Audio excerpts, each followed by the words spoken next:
Agora, Elo, empreendedorismo na rede, com Douglas Martins, aqui na 316. Dicas de como superar os desafios de empreender em tempos de crise.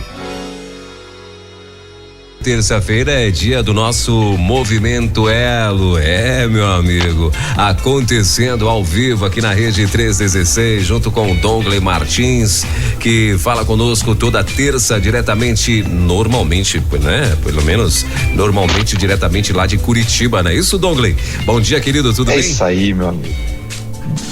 Bom dia, Welber, bom dia, isso aí, diretamente de Curitiba.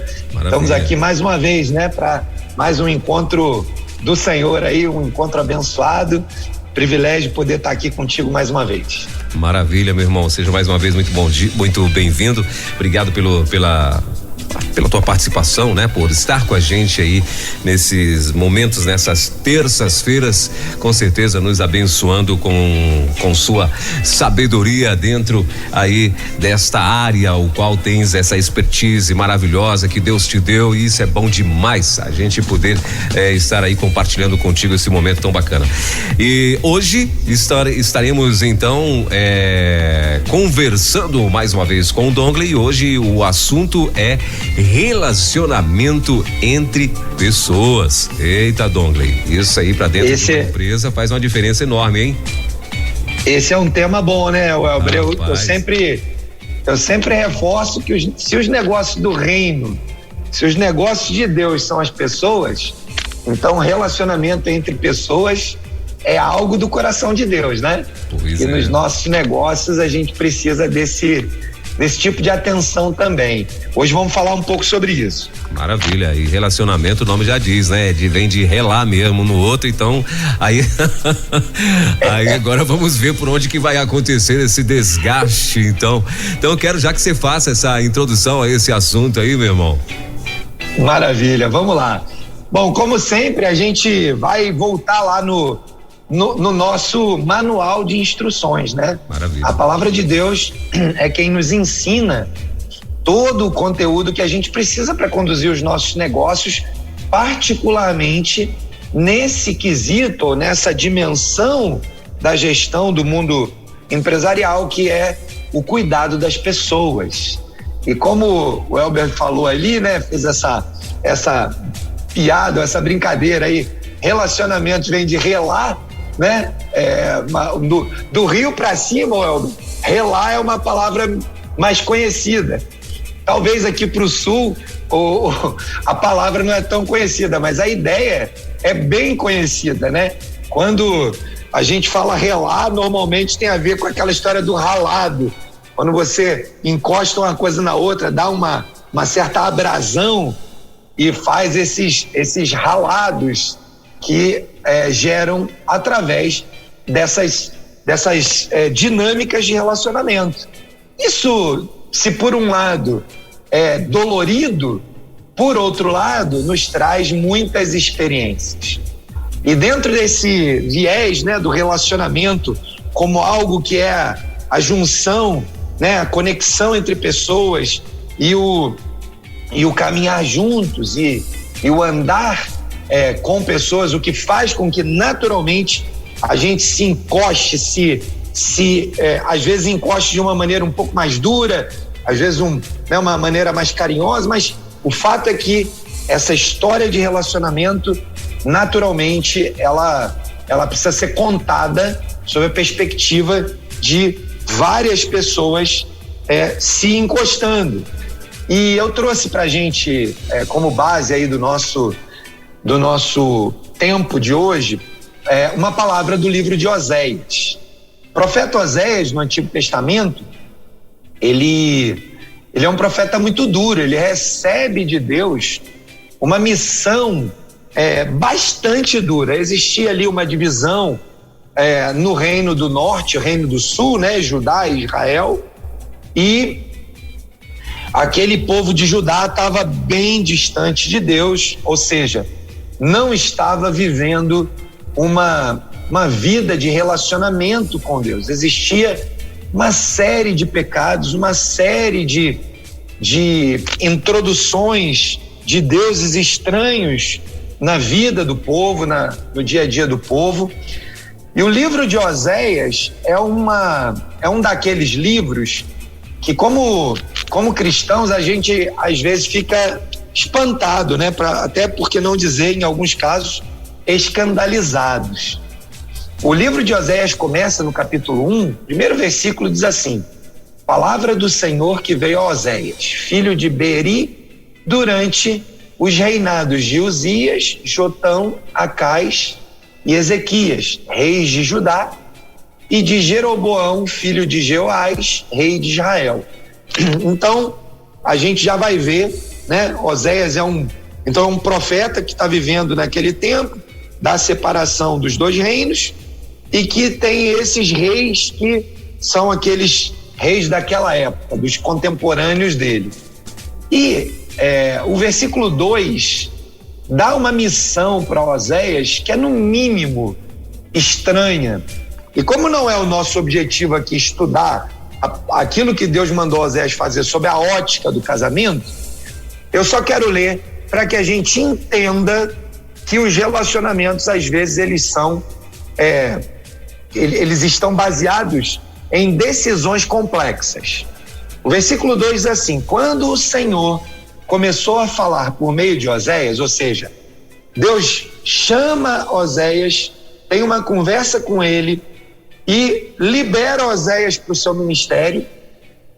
Oséias começa a falar e no meio desse processo de Oséias começar a falar com o povo, o Senhor fala novamente com Oséias e diz: vá, tome uma mulher adúltera e filhos da infidelidade, porque a nação é culpada do mais vergonhoso adultério por afastar-se do Senhor.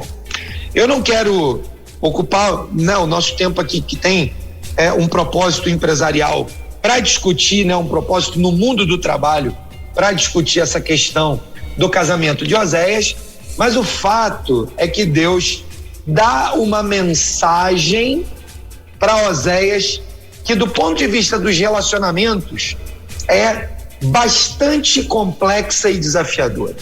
É como se Deus estivesse falando ao nosso coração, por exemplo, lá no mundo do trabalho, né? Vá ao seu colega de trabalho que puxa o seu tapete e faça uma aliança com ele. Ou talvez Deus esteja falando ao seu coração: vá àquele funcionário que você sabe que tem roubado de você e dê mais uma chance para ele. Talvez seja, se você é executivo de uma empresa, talvez seja Deus falando: vá ao seu chefe que, em geral, trata você de uma maneira ruim, às vezes desleal, às vezes opressiva, e diga para ele que você está lá para fazer tudo o que ele precisa. Ou seja, fazendo um paralelo entre a missão que Deus dá a Oséias e o nosso dia a dia no mundo do trabalho em relação aos relacionamentos, você pode aí, se colocando no lugar de Oséias, ouvir essa mensagem de Deus e imaginar o cenário que está ligado ao seu caso, ao seu dia a dia aí na sua empresa. E aí, então, vou ler até o versículo 3, a gente vai para o capítulo 2, que é o alvo da nossa conversa de hoje. Por isso, ele se casou com Gomer, filha de Diblaim, ela engravidou e lhe deu um filho. Então, o texto continua dizendo, o Senhor manda Oséias dar o nome para ele de Jezreel, e esse menino vai lá na frente fazer parte de um projeto de Deus para reunir o povo de Judá e o povo de Israel. No capítulo 2, começa então ali a proclamação de Oséias sobre o povo. Oséias diz: chamem os seus irmãos, meu povo, e suas irmãs, minhas amadas. A mensagem de Deus é uma mensagem de amor, apesar de algo esquisito, né? Manda se casar com uma prostituta, do filho da prostituição, Deus pretende fazer algo diferente. Ele começa a dizer: Oséias, chame a seus irmãos o meu povo e as suas irmãs minhas amadas. É algo como se Deus estivesse falando, olha, apesar da maldade, apesar da crise existencial, da crise corporativa, da crise de identidade do povo que virou as costas para Deus e elevou a sua maldade, sua idolatria a um nível inaceitável, Deus está falando, Oséias, chame as suas irmãs os seus irmãos de meu povo e suas irmãs de minhas amadas. Repreendam sua mãe, repreendam-na, pois ela não é minha mulher. E aí Deus começa a fazer um paralelo com a situação do povo, usando a figura de um casamento. E aí a gente vai entender a história do comando, né, de Deus para Oséias para tomar uma esposa. E ele vai usar essa história da vida de Oséias, essa cena, para poder tratar o povo com base em uma figura de adultério. E ele está dizendo, olha, vocês, meu povo e minhas amadas, repreendam a sua mãe, repreendam-na. E quem é a mãe nesse caso, né? O povo de Judá, o povo de Israel.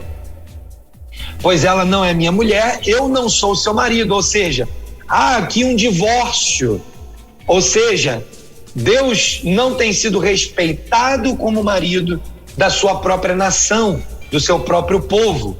Retire ela do rosto a aparência adúltera e do meio dos seus seios a infidelidade. E ele continua usando essa figura de linguagem do relacionamento, né, conjugal para reestabelecer uma estratégia de relacionamento com o povo. E ele vai, pelo capítulo 2, continuar dizendo, olha, versículo 4, não tratei com amor os seus filhos, porque são filhos do adultério.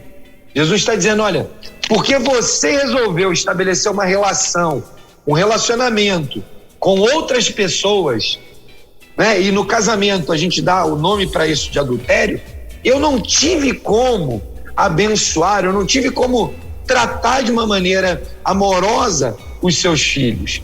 E aí vem toda a história do cativeiro, né, de toda essa dinâmica que o povo passou e naturalmente o Senhor vai, né, produzir depois a restauração. E ele vai continuar dizendo, a mãe deles foi infiel, engravidou deles, está coberta de vergonha, traçando então esse paralelo. Lá no versículo 8 diz assim, não reconheceu que fui eu quem lhe dei o trigo, o vinho e o azeite, quem a cobriu de ouro e de prata, que eles usam para adorar Baal. Deus está dizendo, olha, puxa, eu derramei sobre vocês bênçãos tais, e ainda assim vocês estabelecem uma relação de prostituição e usam os recursos que eu tenho dado para vocês para adorar um Deus estranho. E ele vai continuar, né? Por isso levarei o meu trigo quando ele ficar maduro, o meu vinho quando estiver pronto, arrancarei dela minha lã e o meu linho. Ou seja, o Senhor está estabelecendo sobre aquela nação, aquelas nações, né? A pobreza daquele relacionamento mal construído. Ou seja, um relacionamento feito de forma ilegal, imoral, indesejada, produz consequências. Naquelas nações, produziu pobreza, escravidão e prisão. Na nossa vida empresarial, a nossa relação, as relações entre pessoas mal estabelecidas ou com base em um relacionamento desfavorável, adúltero, não adequado, vai estabelecer também um preço sobre a nossa empresa. De modo que, quando eu olho para esse texto, né, ele vai lá no versículo 11, ele diz, acabarei com a sua alegria, suas festas anuais, suas luas novas, seus dias de sábado e todas as suas festas fixas. Arruinarei sua videira. Ou seja, o Senhor está dizendo, olha, por causa da consequência de relacionamentos equivocados, a consequência é que há um preço caríssimo a ser pago. Então nós precisamos olhar para exemplos como esse, olhar para dentro da nossa empresa e entender o seguinte, né? Como é que tem sido estabelecido os nossos relacionamentos? Como têm sido estabelecidos os nossos relacionamentos? O versículo 14 começa uma virada. Deus fala assim, portanto, né? Ele declarou todo o pecado de relacionamento do povo, ele declarou tudo o que iria acontecer de prejuízo, de maldição, de problemas, de consequências do pecado sobre aquelas nações, e no versículo 14 ele começa dizendo outra coisa. Ele termina o versículo 13 dizendo, eu castigarei pelos dias em que ela queimou incenso a outros deuses, aos Baalins. Ela se enfeitou com anéis e joias e foi atrás dos seus amantes. Mas de mim ela se esqueceu, declara o Senhor. Ele conclui esse período de declaração de consequências do pecado, dizendo, olha, se esqueceu de mim, portanto, versículo 14, agora vou atraí-la. Deus, mais uma vez, no seu movimento de se apresentar graciosamente, generosamente àqueles que o buscam e de entregar para aqueles que o buscam solução, né, estratégia, visão de longo prazo, ações concretas de transformação. Ele diz, portanto, vou atraí-la, vou levá-la para o deserto, vou falar-lhe com carinho. O Senhor está dizendo, olha, vai ter deserto. Não é que eu agora estou falando, ela vai simplesmente dizer, ouvi a sua voz, vem para cá e acabou o problema. Não, o pecado traz consequências. E o fato de nós conduzirmos os nossos negócios, quando não temos uma boa atenção ao relacionamento das pessoas, quando não construímos dentro dos nossos negócios pontes claras, ferramentas, estratégias para relacionamentos saudáveis, para times saudáveis, as consequências, mesmo que depois a gente acorde para esse erro e tome decisões de mudanças, as consequências do pecado, elas deixam marcas. Então, o que Deus está falando ao povo ali vai haver um deserto, mas olha o que ele diz logo na sequência, no 15, ali devolverei a ela as suas vinhas e farei do vale de Assó uma porta de esperança. Ali ela me responderá como nos dias da sua infância, como no dia em que saiu do Egito. Naquele dia, declara o Senhor, você me chamará meu marido, não me chamará mais meu Senhor. Está sendo estabelecida uma nova relação, um novo relacionamento entre essas pessoas. Não mais uma relação de alguém que tem autoridade e vai castigar porque não exerceu o relacionamento saudável, mas uma relação de companheiro, relação de marido e mulher, assim como a palavra de Deus diz, a mulher sendo submissa, sujeita em amor ao seu marido, e o marido sendo sujeito à sua mulher, como Cristo amou a igreja até a morte. Então, uma relação de cumplicidade. Haverá uma relação de cumplicidade. Quando estabelecemos relacionamentos de cumplicidade de alto nível, os resultados dessa relação são prosperidade e bênção.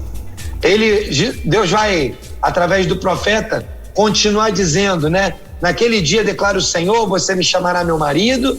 17, tirarei dos seus lábios os nomes dos Baalins, ou seja, a gente não vai estar mais brigando por causa de outros deuses, por conta de outros relacionamentos.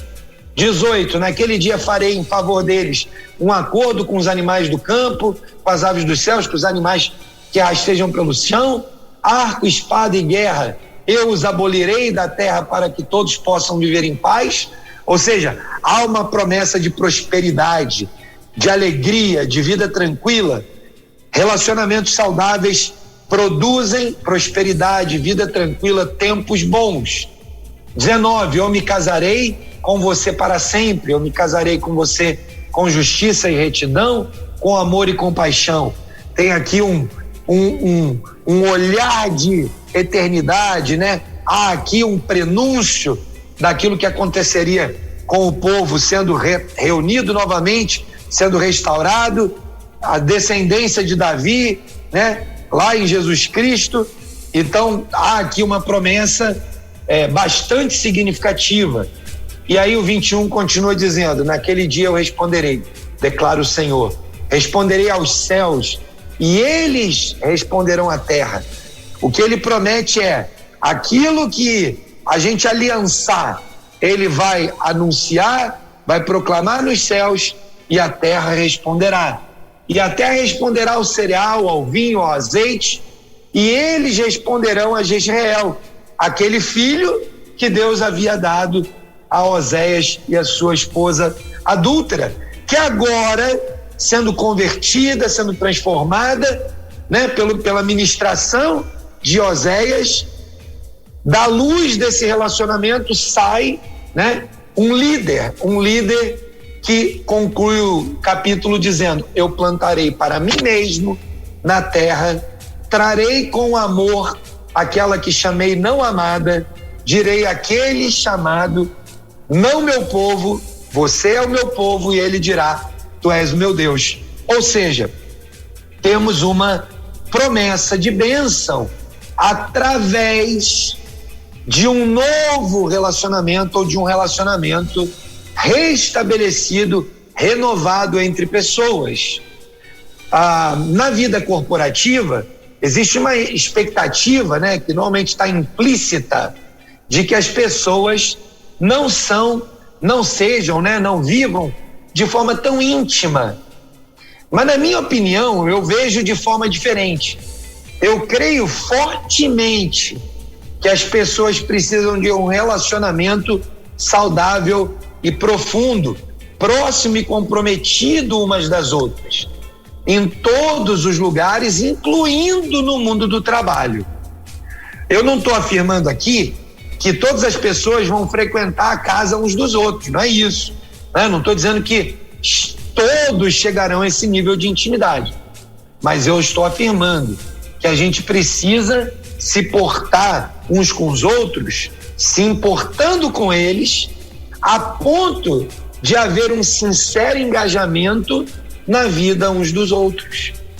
O ambiente de trabalho tem a demanda da produtividade, da entrega dos compromissos assumidos, mas ele não precisa ser utilitarista. Ou seja, a gente não precisa de uma relação quase promíscua, em que um usa o outro para chegar a algum lugar ou para cumprir suas metas e obrigações. A gente escuta muito, né, nos corredores das empresas, as pessoas dizendo: fulano está me usando de escada, como se alguém pudesse subir nas costas de alguém para chegar em outro lugar, ao invés de levá-lo junto. Podemos e devemos buscar uma relação de colaboração e de cumplicidade, uma forma saudável de nos comprometermos uns com os outros. Assim como o profeta, né, relatou que Deus esperava viver com o seu povo, não com traição e prostituição, mas em uma relação saudável e de cumplicidade, colaboração e uma vida de entrega. Assim a gente também deve desejar e esperar que os nossos negócios, que dentro das nossas equipes, que nas nossas empresas haja um respeito mútuo entre as pessoas, haja um relacionamento sincero, haja um relacionamento profundo. Em alguns casos, amizades profundas surgirão dali. Em outros casos, amizades menos profundas, mas sinceras, de relacionamento, de cumplicidade. Talvez você esteja ouvindo e dizendo assim: Dongley, isso aí é utopia, é impossível. O mundo do trabalho é um mundo de guerra e de competição. Meu irmão, eu sei muito bem o que você está sentindo, mas eu quero voltar para a palavra de Deus. Esse mundo de competição e guerra era o mundo que vivia o reino de Judá e o reino de Israel. Deus se cansou desse negócio, chamou o profeta, anunciou um tempo de mudança e disse: faça isso, chame os seus irmãos, meu povo, e as suas irmãs, minhas amadas. O profeta Oséias estava sozinho nessa missão quando recebeu o chamado de Deus. Ele podia dizer: Deus, o senhor não faz a menor ideia de como é que estão as coisas por aqui. O senhor não tem a menor noção de como está a vida desse povo aqui, como anda o relacionamento, como andam as brigas, os interesses, um puxando o tapete do outro. Ao contrário disso, Oséias falou: tá bom, Deus, o senhor quer que eu me case com uma mulher prostituta? Ok, eu vou obedecer sua vontade. Eu vou fazer mesmo que eu não entenda a lógica disso. E eu me coloco completamente à disposição do Senhor para fazer uma transformação nessa nação. Se você está disposto a fazer uma transformação na sua empresa, no seu time, na sua liderança, faça isso. Invista no relacionamento entre essas pessoas que compõem. Chame o seu time de meu povo. Chame as suas irmãs, né? As mulheres de minhas amadas. Eu não estou falando aqui para você repetir as palavras literalmente. Quem sabe você até possa fazer isso. Mas não é sobre literalidade, é sobre coração, é sobre mente, é sobre entender, se apropriar da promessa e fazer com que a promessa venha, que o reino venha através da sua vida, nos seus negócios. É fazer com que você tenha a autoridade de fazer uma transformação no seu negócio ou na empresa que você trabalha, agindo de forma a que os relacionamentos sejam melhores a cada dia, que através da sua atitude outras pessoas possam olhar e falar: nós precisamos de uma mudança, precisamos reconhecer que a atitude do fulano, do beltrano, precisam ser transformadas, e a começar em mim, eu vou ser o agente dessa transformação. Talvez você precise tomar essa decisão e, assim como Oséias, aceitar o chamado de Deus para que ele cumpra a promessa, abrindo mão das suas convicções. Oséias teve que abrir mão das suas convicções para casar com uma mulher prostituta, né? Pensa qual era a consequência disso naquela época. Ainda assim, Deus usa Oséias de uma maneira extraordinária. Ele é o precursor da reunificação do reino, né, de Israel. Então, pense aí que talvez você seja o precursor de um novo tempo do relacionamento do seu time, das pessoas na sua empresa. Se o seu time vai bem e continua indo bem, ótimo, eleve o nível de relacionamento, aprofunde cada vez mais, faça com que eles se comprometam cada vez mais, façam com que eles assumam compromisso de influenciar outros times. Se você passa por um tempo de dificuldade e o time não está tão alinhado, assuma um compromisso com Deus agora e vá fazer o processo de mudança. Eu concluo aqui, Welber, essa palavra, essa introdução, né, dizendo o relacionamento entre pessoas é a maneira, é a forma pela qual Deus quer estabelecer um novo tempo no reino, um novo tempo nos seus negócios, um novo tempo na sua vida.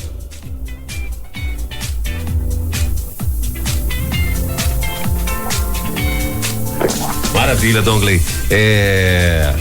E esse é um assunto, como você falou lá no início, muito interessante, e hoje você foi profundo hoje, hein, irmão? Meu Deus. Vamos às perguntas aqui, eu não vou nem comentar nada não, porque, né? Até porque eu quero ouvir mais. A primeira pergunta, Douglas, que eu achei já assim, massa demais, tá dizendo o seguinte: você considera o relacionamento e gestão de pessoas o maior desafio de um negócio? É possível que um negócio venha a quebrar por problema de relacionamento e clima ruim dentro do ambiente de trabalho, como isso é comum dentro dos ambientes de trabalho, hein, Dongley? Agora, a ponto de quebrar, é possível?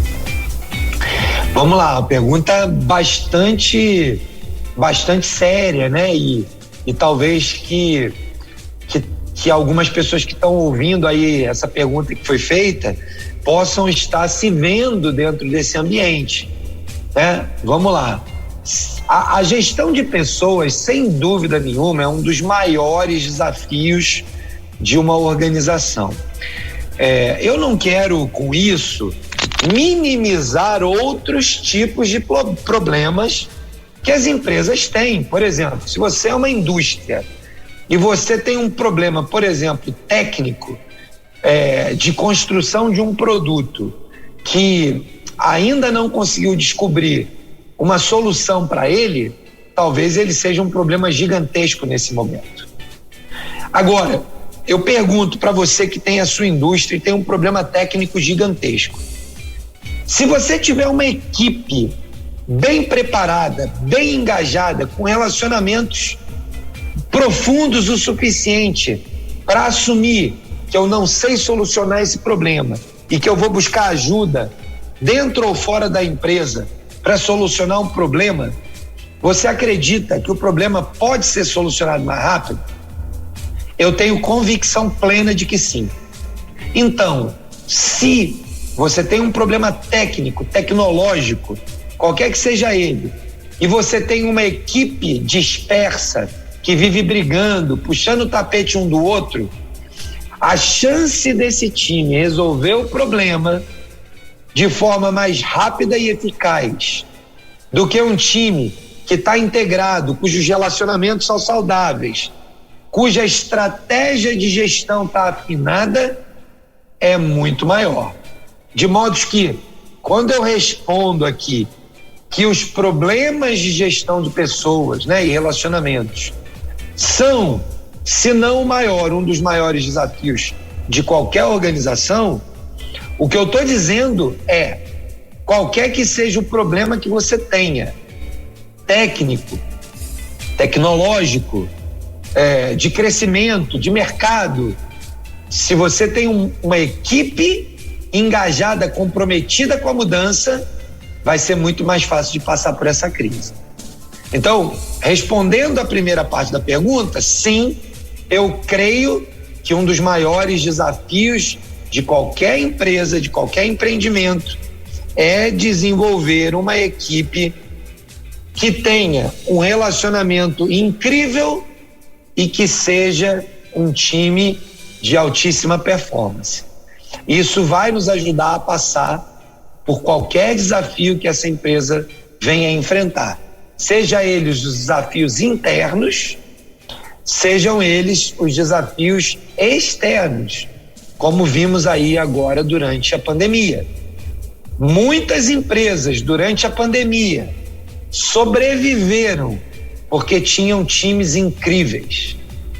Muitas outras empresas quebraram no meio da pandemia porque não tinham times incríveis, engajados e preocupados ou totalmente voltados à solução dos problemas que uma crise lá do macroambiente, uma crise lá do mercado, uma crise que eu não tenho nenhum domínio, se abateu sobre o mundo. Por causa disso, a gente viu muitas empresas quebrando. E aí eu vou para a segunda parte da pergunta que foi feita, né? Ou seja, é possível que um negócio quebre, né? Ou venha ter problema por conta de relacionamento ou clima ruim? É mais do que possível, é frequente esse tipo de problema. Mas, Dongley, isso é tão grave assim?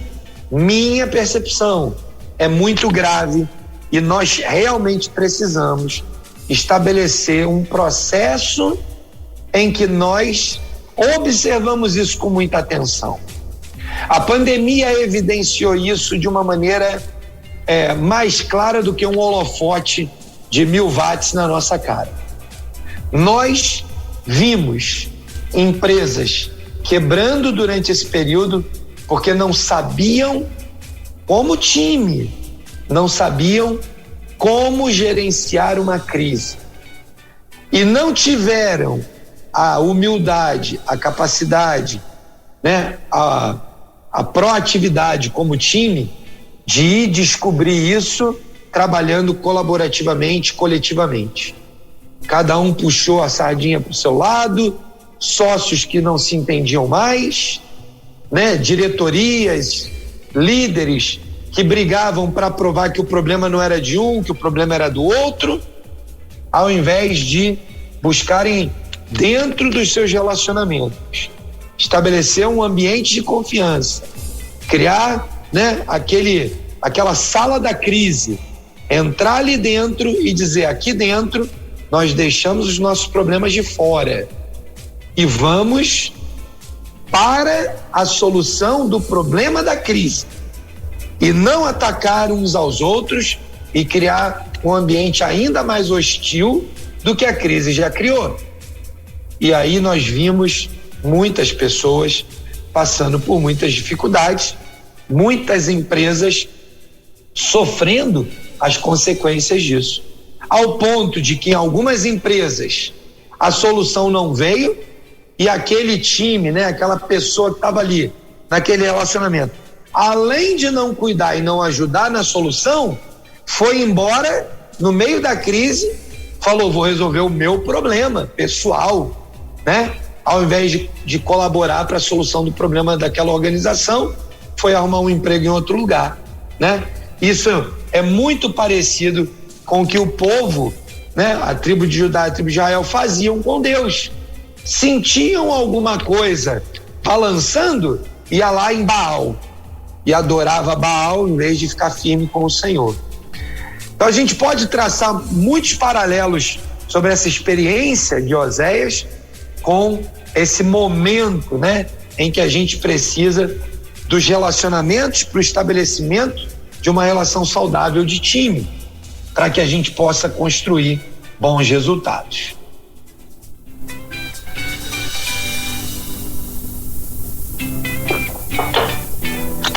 Maravilha, Dongley. Faltando 11 minutinhos para as 11 horas e, Dongley, eu te ouvindo aqui, estava lembrando de algumas experiências, né, que a gente teve aí para trás e tal. Eu trabalhei uma vez numa empresa rapidinho, onde eu vi funcionários por insatisfação fazendo aquele boicote mesmo, assim, no sentido de destruir patrimônio.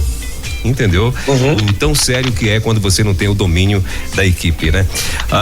E a outra pergunta aqui, Dongley: qual é o limite de relacionamento entre o líder e um liderado? Você acredita que a amizade entre o dono de um negócio e um funcionário pode prejudicar as decisões profissionais? Legal, essa é uma outra pergunta também muito comum, né, no dia a dia das empresas familiares, especialmente. Mas antes de eu responder essa pergunta, deixa eu te dar uma outra informação, mais talvez de cultura geral, né? A palavra sabotagem vem da época da Revolução Industrial e ela é a desdobramento, né, de um evento.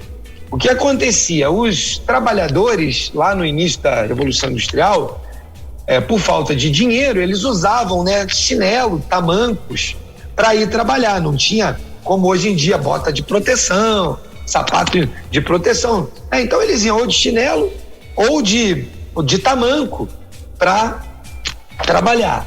E o nome do tamanco naquele lugar lá, né, onde surge essa história, chamava sabote. E as pessoas, agora usando a palavra, né, que veio como consequência disso, para sabotarem os seus patrões, os seus líderes, seus chefes, jogavam aqueles tamancos nas engrenagens das máquinas. E aí a máquina parava até que voltava a produzir, perdia lá um monte de tempo. E você sabe que até hoje esse tipo de comportamento ainda existe. Eu vivo aí, né, nas indústrias e no pessoal do comércio, e não é incomum a gente encontrar um cabelo colocado numa comida por um colaborador insatisfeito, chateado, né, para prejudicar o seu patrão. Não é incomum uma ferramenta cair dentro de uma máquina por conta, né, da chateação de alguém. Então, a palavra sabotagem, que traduz no português essa ideia, né? Alguém colocou um cabelo, alguém jogou uma ferramenta, vem dessa época aí. Voltando então aqui para nossa pergunta, a pergunta foi, né, no limite, né? Ou seja, o relacionamento entre um líder e um liderado. Qual o limite para isso, né? Bom, eu creio que não há limite. Um líder e um liderado podem se relacionar com o grau de profundidade que eles desejarem. Eu conheço muitos, mas muitos líderes e liderados, sejam eles donos, sejam eles trabalhadores contratados, sejam eles executivos que sejam, qualquer um deles. Eu conheço muitos deles que têm relações pessoais com seus liderados, de frequentar suas casas, não há nenhum problema nisso. Agora, o que não pode haver quando esse tipo de relacionamento se estabelece é confusão de papéis. Na vida, nós cumprimos papéis em diversas circunstâncias. Quando aquele líder está na sua casa oferecendo um almoço e aquele liderado está lá na sua casa participando daquele almoço, não há o papel de líder e liderado, há o papel de amigos. Naquele papel de amigos, eu preciso entender quais são os limites do que eu posso tratar sob o meu papel de líder e liderado lá no ambiente de trabalho. Então, por exemplo, um líder recebe uma informação séria, uma informação importante, mas que ainda não foi autorizada o compartilhamento daquela informação com seus liderados.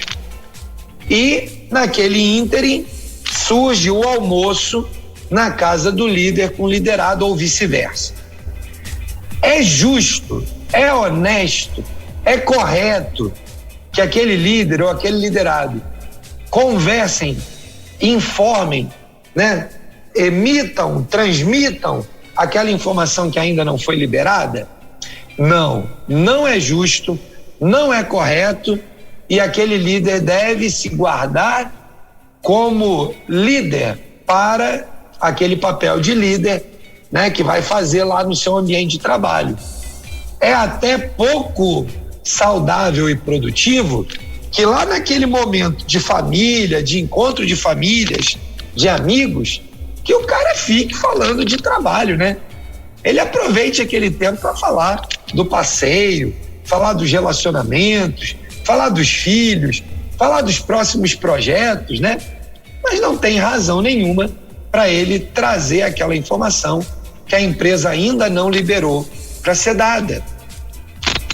Quando chegar o momento adequado, a empresa estabelecer, né, olha, agora você como líder comunique aos seus liderados, então ele pode reunir os liderados ali no ambiente de trabalho, comunicar aquela informação, e a partir do momento que aquilo se tornou público, se eventualmente ele está lá naquele almoço de amigos e por alguma razão surge aquele tema, ele está liberado para falar daquilo, né?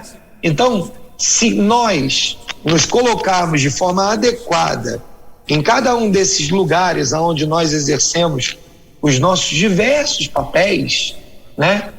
E tivermos o cuidado e o respeito de exercer esses papéis de maneira adequada, não haverá nenhum problema que estabeleça uma restrição entre um dono e um funcionário serem amigos, entre um líder e um liderado de estabelecerem uma relação de amizade, né? E aí tem que ficar muito claro, e eu vou contar uma experiência prática aqui minha. Eu tenho um grande amigo, né?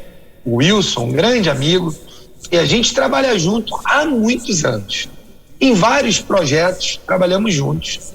E o Wilson, em vários desses projetos, foi meu liderado, numa estrutura hierárquica subordinado à minha liderança.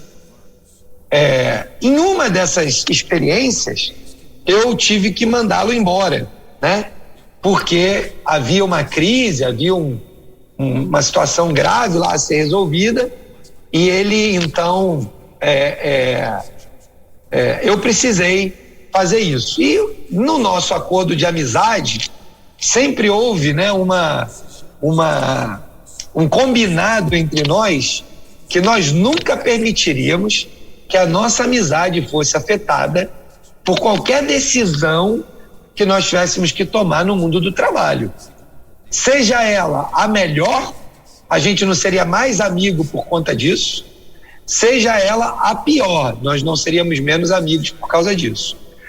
De modo que, depois de praticamente aí 30 anos de amizade, e muitos desses 30 anos de trabalho juntos, né? A nossa amizade é até hoje a mesma amizade. Não existe clima ruim, nossas famílias são amigas e a gente entende muito claramente os limites daquilo que precisa ser resolvido no ambiente de trabalho. Muitas vezes ele, né, cobrou de mim, me exortou com coisas que eu fiz que não foram boas. Muitas vezes eu exortei a ele em necessidades e oportunidades de melhoria. De modo que, né, eu concluo essa resposta, Welber, dizendo: não vejo nenhum problema, não creio que seja necessário estabelecer nenhum limite de relacionamento, a não ser aqueles que darão as regras de funcionamento do nosso relacionamento naqueles papéis que a gente exerce no dia a dia. Como eu dei o exemplo aqui do Wilson, cara, não vai ter nada que faça a gente ser mais ou menos amigo porque algo no trabalho foi melhor ou pior. Mas, lá no ambiente de trabalho, se tiver que alguém corrigir alguém, nós vamos exercer o nosso papel de liderança, o nosso papel de time, o nosso papel de equipe no trabalho, e total liberdade para isso. Com isso, a gente conseguiu claramente, né, estabelecer uma estratégia de relacionamento saudável. E assim é até hoje, e assim eu tenho relacionamentos de amizade. O Wilson foi um exemplo porque é o cara mais antigo, mas eu poderia citar o Paulo aqui, que também é um outro amigo de muitos anos, trabalhamos juntos muitos anos, e existiu uma relação de liderança grande, onde a gente tem, né, um respeito pelas decisões. E assim eu poderia citar nomes, o Wesley, vários nomes aqui de pessoas que por anos a gente conviveu e temos as nossas amizades até hoje em alta estima, e no mundo do trabalho, sempre que foi necessário, tivemos nossas brigas, nossos contrapontos, nossas divergências, mas a gente entendia muito bem o lugar e o papel de cada lugar, não permitindo que uma coisa influenciasse ou intervisse ou atrapalhasse a outra. É isso aí, Will. Maravilha.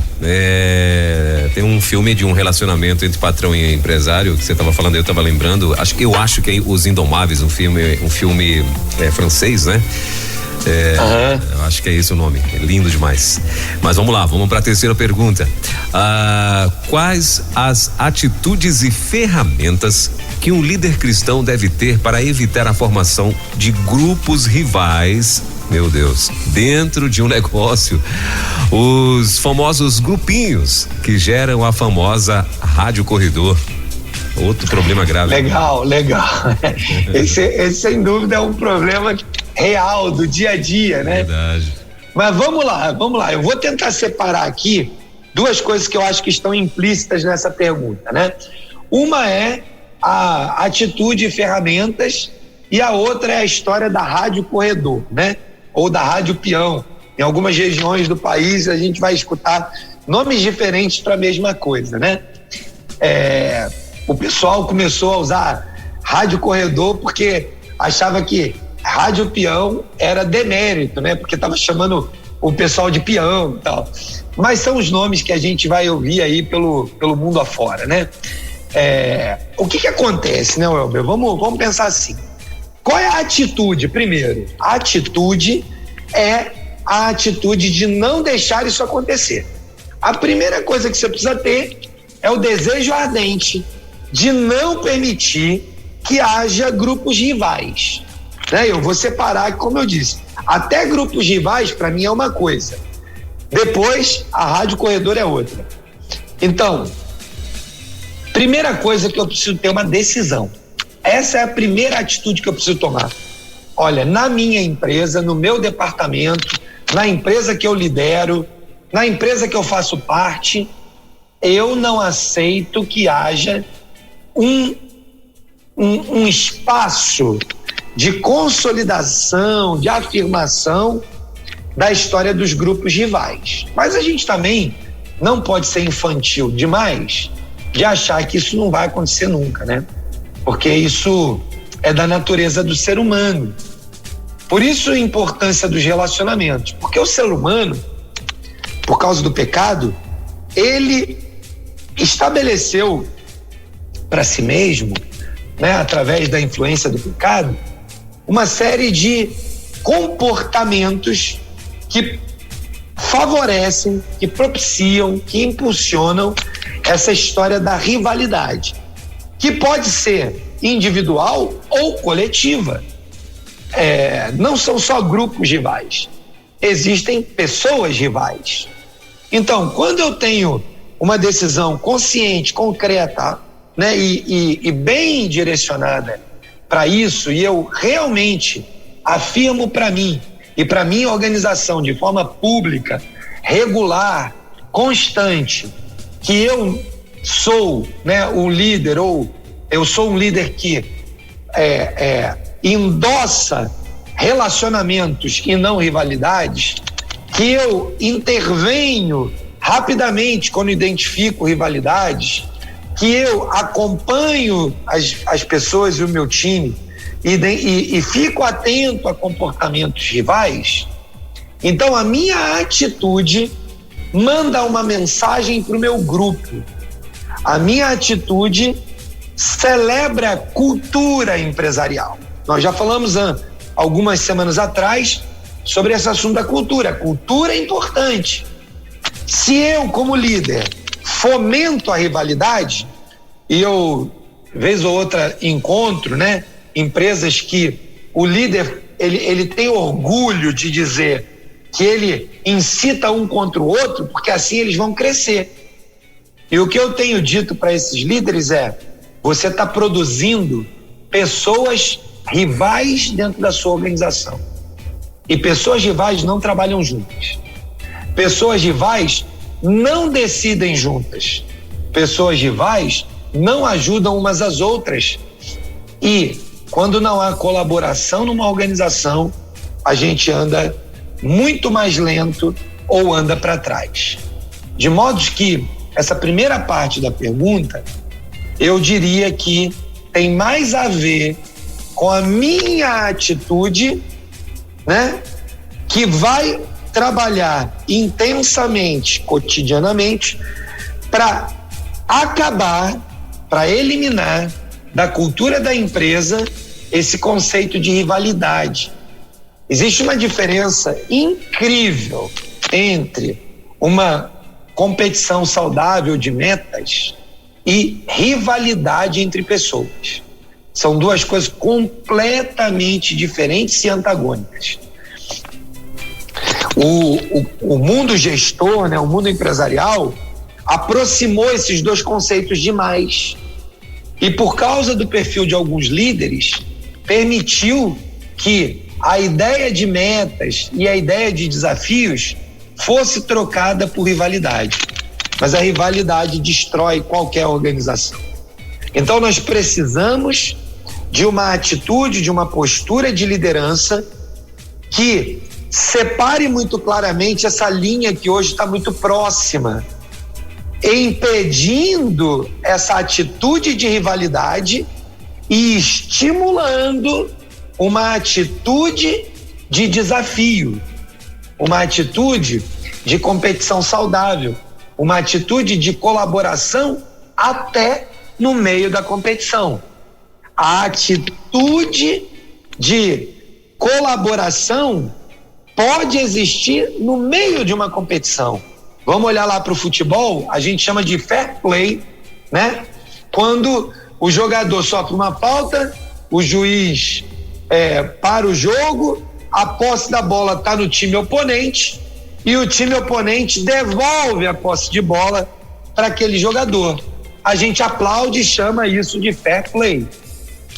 Por que no mundo dos negócios não pode ter fair business, né? Fair play nos business, nos negócios.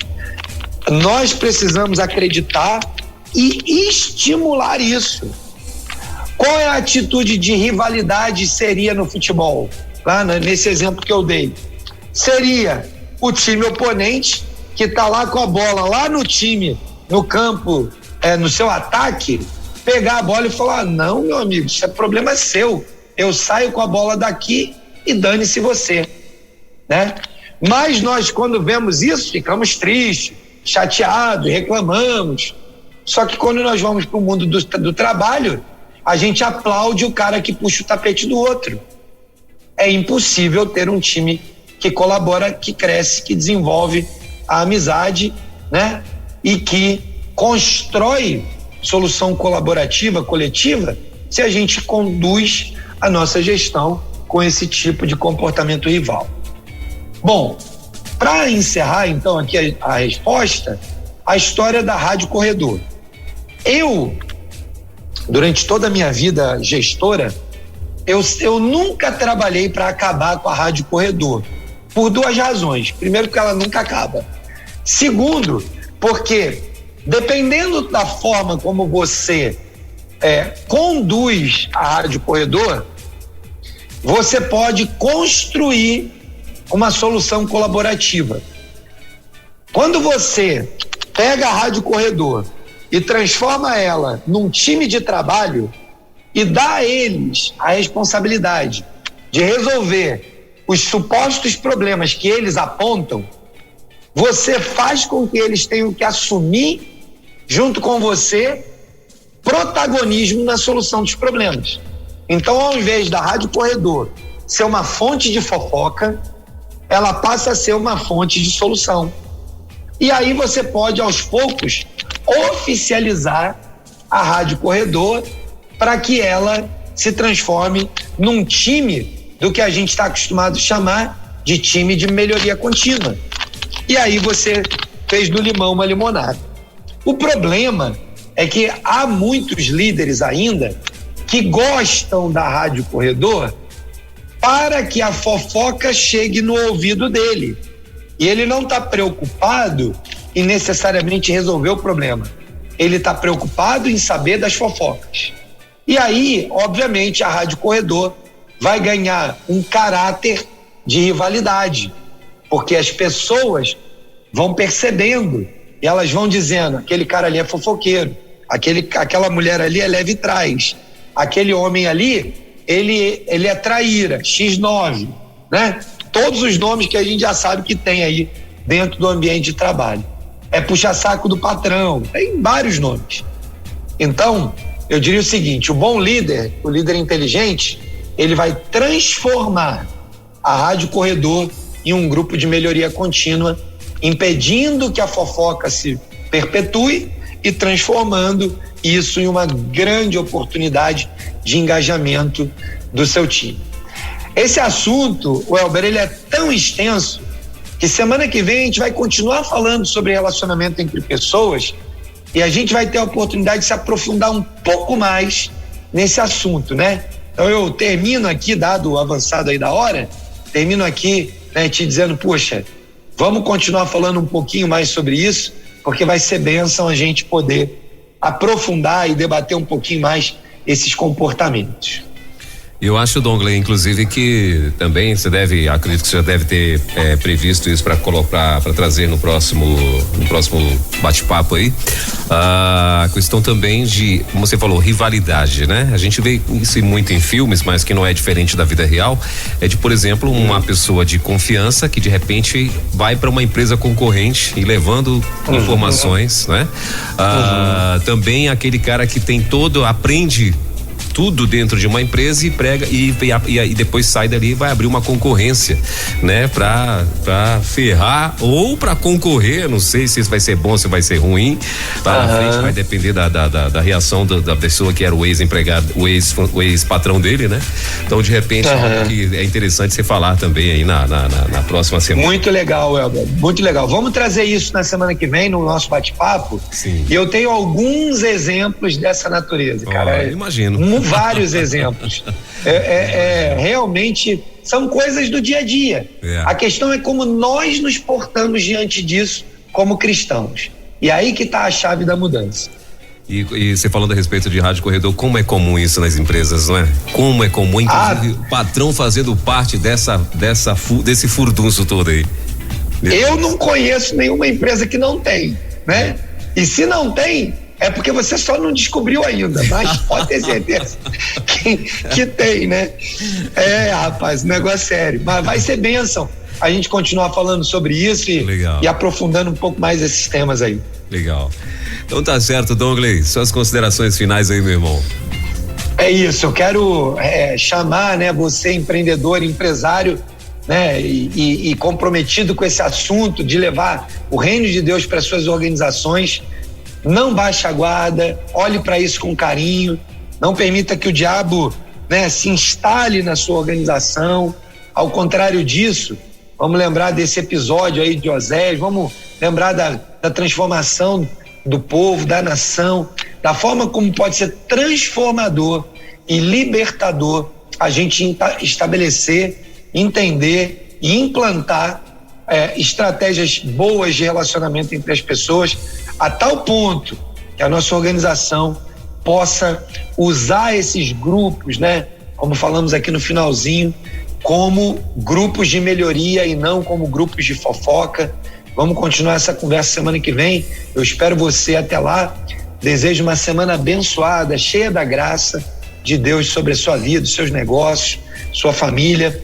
Welber, obrigado mais uma vez aí, cara. Semana abençoada para você também aí, né? E bênçãos demais sobre todo esse ministério da Rede 316. Elo, empreendedorismo na rede, com Douglas Martins. Baixe agora os podcasts em nossa plataforma rede316.com.br. Dicas de como superar os desafios de empreender em tempos de crise.